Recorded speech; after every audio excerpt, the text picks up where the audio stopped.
Pepper, everybody! Keep going for Rick!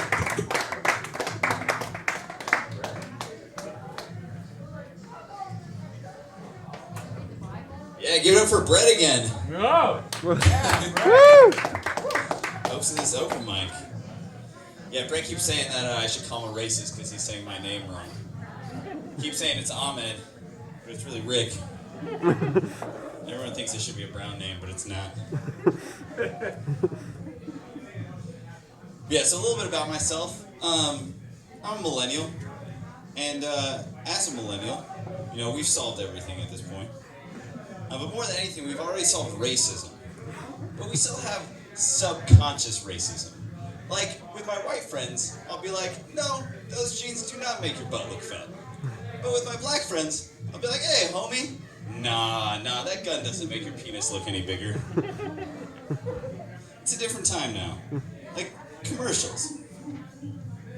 Have you noticed how ridiculous commercials are getting? Like, nowadays, you can never tell what the commercial's about anymore. My brother and I used to have this game where we would be able to guess in the first 3 seconds what the commercial was about. But now, someone jumping off a plane with a parachute, skydiving, and the message comes across the screen. The thrill of the ride. My brother and I are like, what the fuck is this? All of a sudden a car comes out of nowhere. You're like, oh shit, god damn it. A real commercial would be you stuck in the middle of rush hour traffic and a sign that just says, are you happy yet? Because these commercials have nothing to do with what the products are about, Like, it should just say, Ford Focus. I mean, who gives a fuck? I can tell you're all very alive right now. Is anyone still awake? Anybody? Yeah, very amused, I can tell. This is going wonderfully. So, what I've noticed is that my life is meaningless without these consumer products, Because instead of like what I eat is what I am, it's what I buy is how I'm labeled. So, and now there's even like entire websites devoted to telling you what you like, which is great because, I really didn't like thinking for myself. It was terrible for me. So, I'll just be on Amazon and it'll be like, oh, you bought a book of Allah? Oh, you must be a terrorist. As a terrorist, why not make it a package deal? Other terrorists also bought a map of the United States, explosives, and a camel. And then my favorite part is at the end, it goes, please agree that we can share this information with anybody. I'm like, oh, fuck. Well, because that's what I'm afraid of. Because I'm a chemist at heart. So I know that someday I'm just going to be buying a lab kit online. And there's going to be Law & Order outside of my door on their phone app, just watching me like, God, just click it, you brown bastard. Click. Oh, put your hands up! This is Law & Order! But I didn't. Boom! Why do you shoot him? He was getting aggressive. Can you tell? Yeah, I mean, the truth is, people are afraid of a lot of things online. Everyone's afraid of something online, People don't want to give out their information.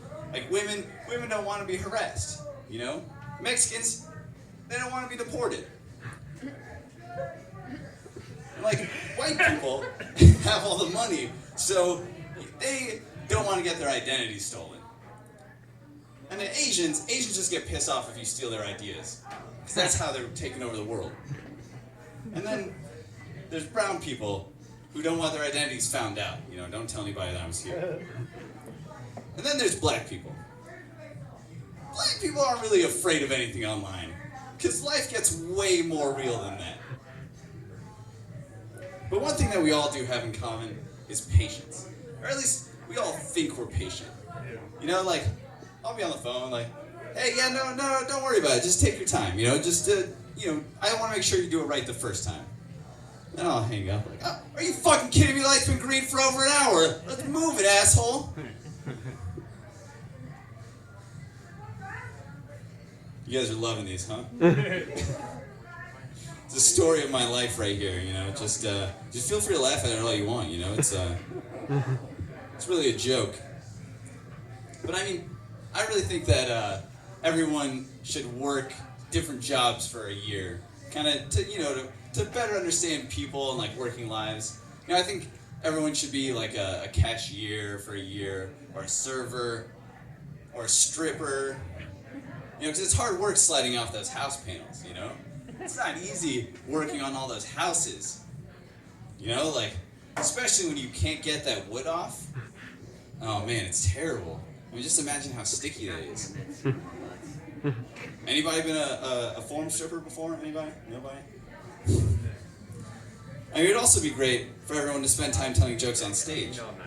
That way you can learn how meaningless your prejudices are, you know? Because after a year or so, you'll get pretty desperate. You'll start telling jokes about and making fun of all your own queers. You know, now who's gay? Well, I mean, I made out with a guy last night, but that's not... Oh, you guys are looking at me like that's gay. Oh, shit.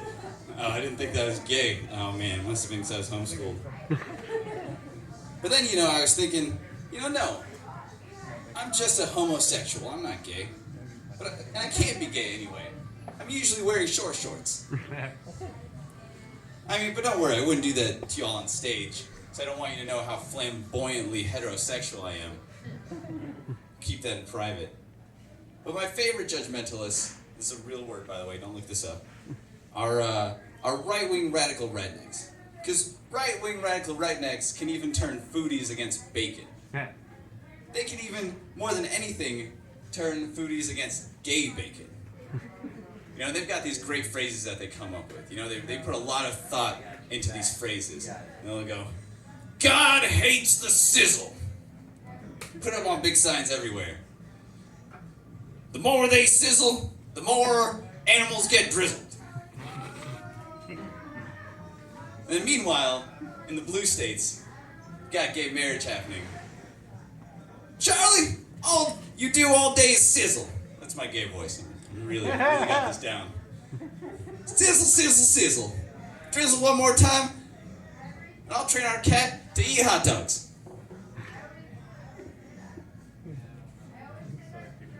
I'm assuming it's gay men. I didn't specify. I'm assuming the cat would turn the guy transsexual. All right, I'll leave you with one last thing. Since you guys are loving this over here, so I'm just gonna keep it going. I always thought it's funny, you know, people love wearing their professional gear. You know, they feel really proud of it. You know, like someone who buys a motorcycle, they love getting that nice leather jacket, you know, and then they feel badass wearing that thing around. I've always wondered, like, what if people who weren't professionals just walked around in other people's professional gear? What if you were a cyclist? You just wore your professional gear in to the bar. Hey, what are you wearing that helmet for? I'm a fucking professional. That's all I got for you guys tonight. Right. Thank you. Oh, woo! Yeah, everybody!